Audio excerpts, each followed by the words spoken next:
Last time on Sailing BRITICAN.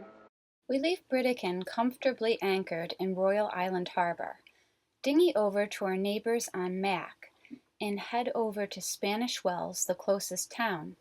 Sienna offers a tour of the owners Tom and Tammy's 49-foot Outremer down below and up on deck.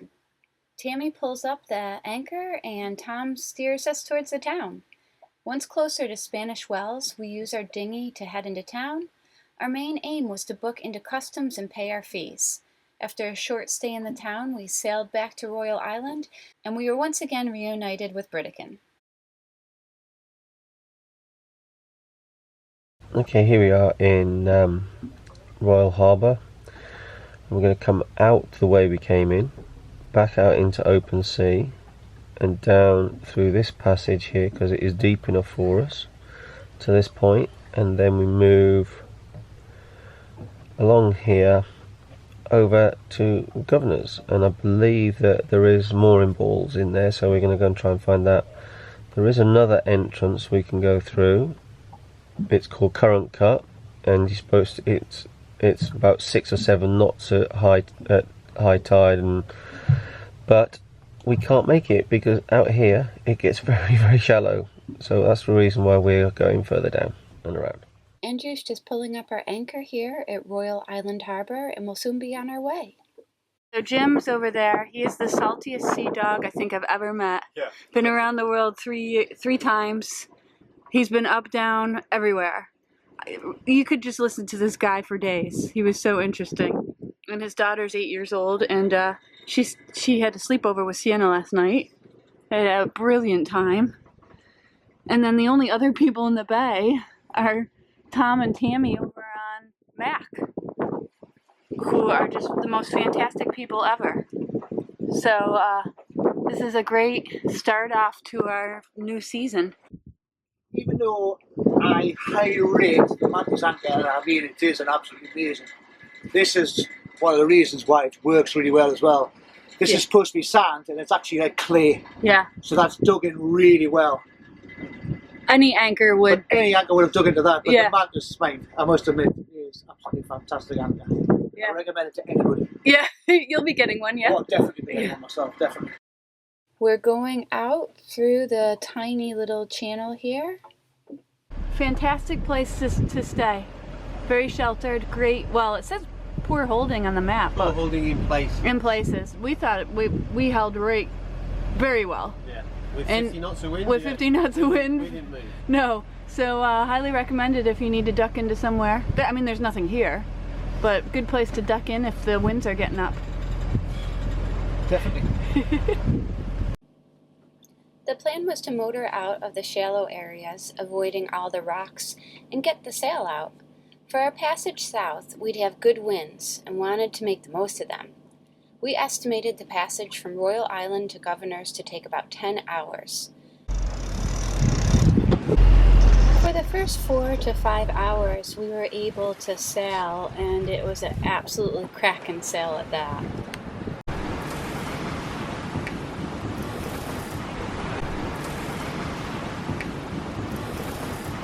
We went head into wind and we're bouncing along.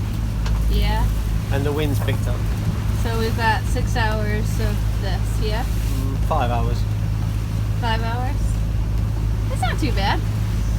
I've been in far worse. Gets in at 4 o'clock. Bob's your uncle, Sandy's your aunt. Yay! Ready for wine o'clock? Yep, ready for wine o'clock. That's all Simon does. Wine. Wine. That's true. I know there's something about like you. Nothing. Yes. Anchor started bouncing around a bit. I hope he's okay. Andrew is up there taking some pictures, and the banging waves is making the anchor move around. We haven't gotten it fitted correctly so it's stable. And we're in some pretty rough waters right now. So Andrew's doing something to prevent it from swinging. This is what Andrew will do for his YouTube fans.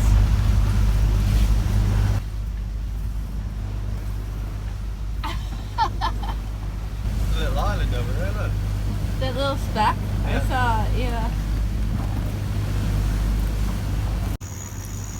managed to get to a point of sail where we could get the Genoa back out, but with the wind blowing over 25, we reefed it. In other words, we didn't completely unfurl the sail. By using less sail, the ride is way smoother.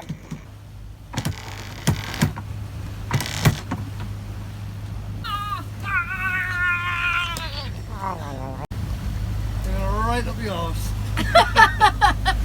Bag's starting to tear already. They only last one season. We're all having yummy tuna sandwiches for lunch. We're still waiting for Andrew to catch a live tuna though. The line's been out all day, but no luck. 2.5 hours. Andrew moved next to the fishing pole so that he could quickly jump into action when the line goes.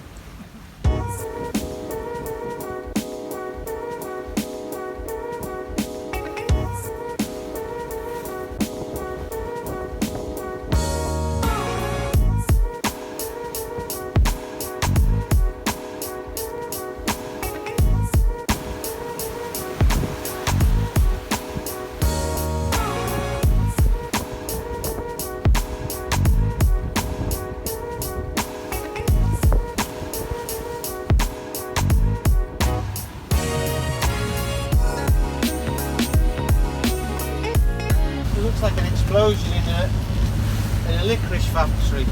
It's like a big spider on a post. I'll let a clue. But does it look like an explosion in a licorice factory? No, it looks like an oil burst out of the ground with spray like that.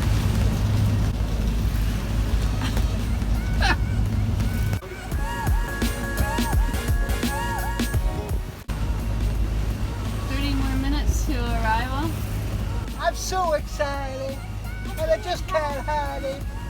I know, I want you. I want you.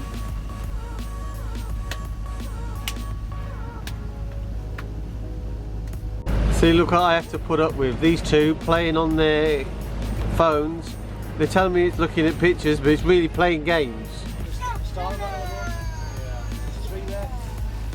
You get shallower to the left. One says Harbour, one says Marina.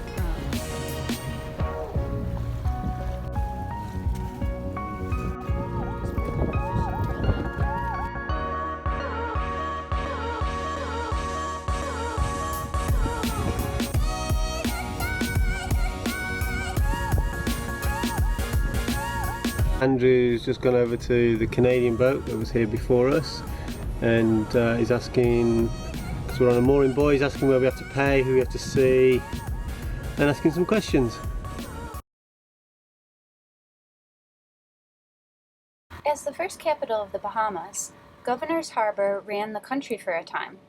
It presents an appealing picture of colonial houses and businesses colorfully placed on a steep hill around the harbour's gentle arc. The antique remains of buildings on Cupid's Quay testify to a long history of settlement in the region. 17th century Eleutheran adventurers who came seeking freedom in 1649. It looks really shallow. It's not. Come on, slowpoke. Hurry it up.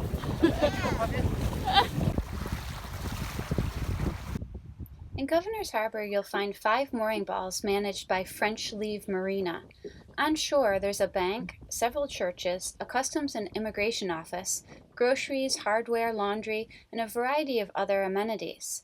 The restaurants and coffee shop all had reasonable Wi-Fi. Normally I would tell you the price of the mooring ball, but after hailing the French Leave Marina several times a day on both days, we couldn't get a response.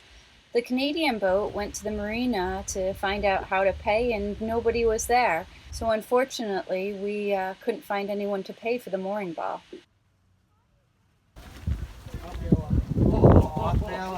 Okay, we've been told that this place has good food and Wi-Fi. Oh, Mommy, look, it says happy hour. Yeah, I'm always happy. We're getting a great meal at this lovely restaurant. We were told by our waiter that a Junkanoo was taking place later on in the evening. Not knowing what a Junkanoo was, we enjoyed our meal and headed in the direction of the loud music. To Sienna's delight, there was a cotton candy stand and a wide variety of foods, drinks, arts and crafts, and huge speakers. Special treat for Adam from his mother. When I am down and all my soul so weary. We got a drink and headed to the parade. If you ask the people in the Bahamas how the Junkanoo tradition got started, they'll tell you a variety of different stories. Many believe the Junkanoo was established by Junkanoo, a legendary West African prince who outwitted the English and became a local hero. Other people think that the Junkanoo came from the French word Junkanoo, which translate as unknown or masked people. The most popular belief, however, is that it developed from the days of slavery.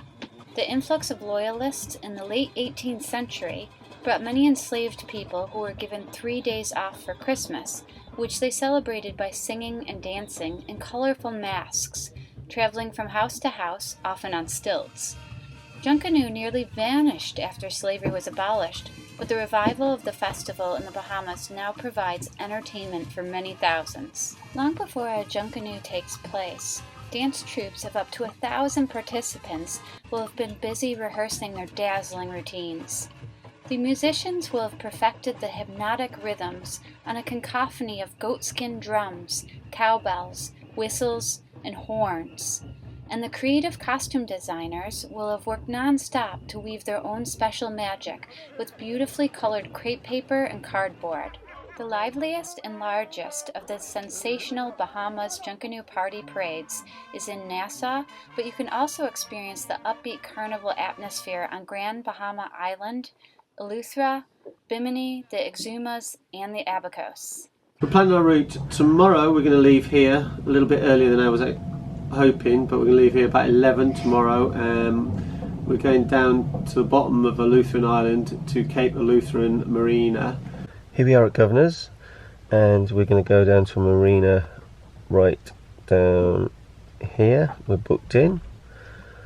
So, as normally in the Bahamas, it's not a straight run, so we're going to come straight down here and then dodging all the rocks, following the lines, and I'm going to duck straight into here, and I believe they're going to put us out on here somewhere.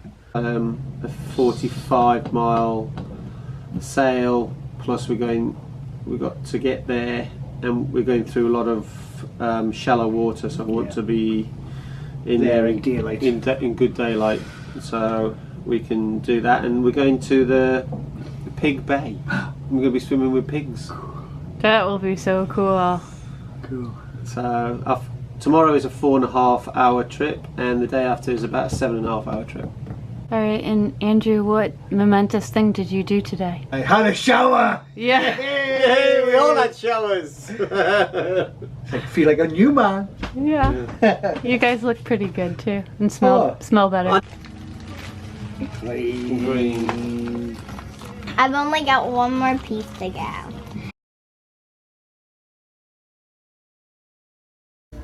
The next morning, we took the dinghy into town.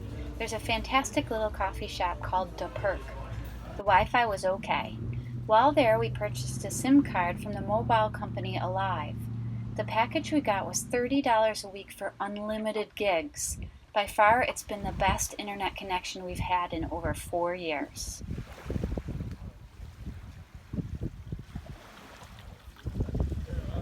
Here are some clips from our future episodes. Make sure to subscribe to our channel to get notified. Because we are getting, I saw 40. And this is going to catch me a fish. Whoa! Because I'm sick of the other one catching nothing, so I'm going to try this one. You lost it? Right, after yeah. all that? Oh man, how can you live with yourself? I was tying the cleat, and I just looked down here, and there was like 4 sharks. What happened, Sienna? Your water sink. Oh my gosh. If you'd like to see videos about sailing, destinations, how-tos, marina reviews, and more, please support our channel by purchasing one of our sailing guides. Join the thousands of people that have already purchased our guides to get information that will save you money, provide practical tips and tricks, in addition to helping you get out and enjoy boating. Or if you're not in the need for helpful how-to information and checklists, Buy one of our high-quality nautical t-shirts, beach cover-ups, and other nautical gifts at our Etsy shop. We also have a lovely community of Patreon supporters too, if that's something you're interested in. Links to all of these resources can be found in the description below. These educational and hopefully entertaining videos are made possible by the profits made through our guides, t-shirt sales, and Patreon supporters. To keep them going for free, please support Sailing BRITICAN today.